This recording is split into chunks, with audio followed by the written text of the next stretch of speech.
السلام عليكم ورحمة الله وبركاته. النهاردة هنتكلم عن موضوع بيحصل في كل بيت بنسب، يعني في مشاكل بتحصل كده بدون داعي، بيبقى البيت الدنيا هادية ومفيش أي مشاكل، وفجأة تلاقي مشاكل بتحصل على أتفه الأسباب.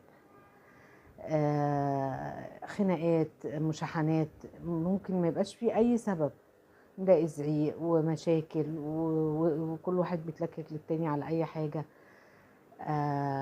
فالأمور دي ممكن تكون أمور بره إرادتنا، يعني تكون حاجة مثلا من فعل لا قدر الله سحر أو عين أو عمار المكان مثلا ما بيكونوش مسلمين، يعني ما بيكونوش على وفاء مع أهل البيت، فبيحصل مشاحنات في البيت. في آية في القرآن، الآية دي لو احنا قريناها يعني الأمور إن شاء الله تهدى والدنيا تهدى في البيت والمشاكل تقل. الآية دي في سورة الأحقاف.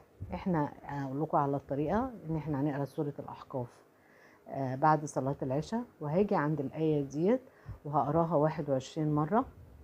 ممكن أقراها 7 مرات أو 11 مرة أو 21 مرة. كل ما بكتر العدد طبعا بيكون أفضل.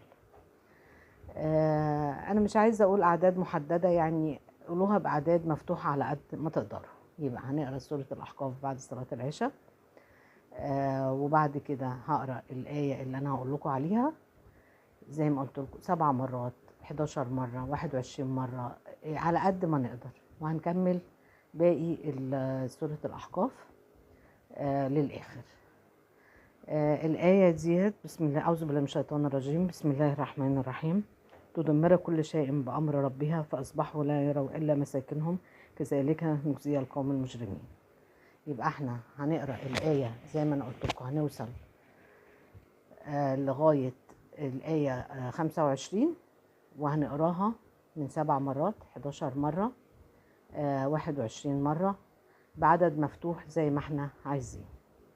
وبعد كده هنكمل سورة الأحقاف للآخر، وبإذن الله يا رب كده يبعد عننا أي مشاكل وأي هموم.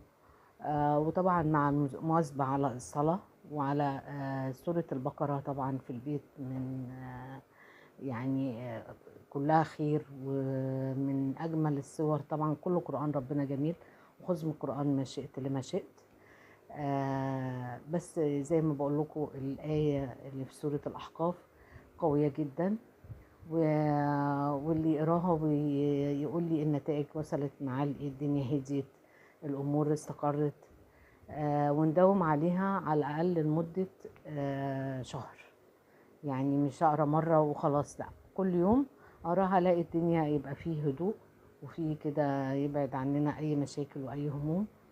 ويا رب كده يجعلني أدلكم على الخير.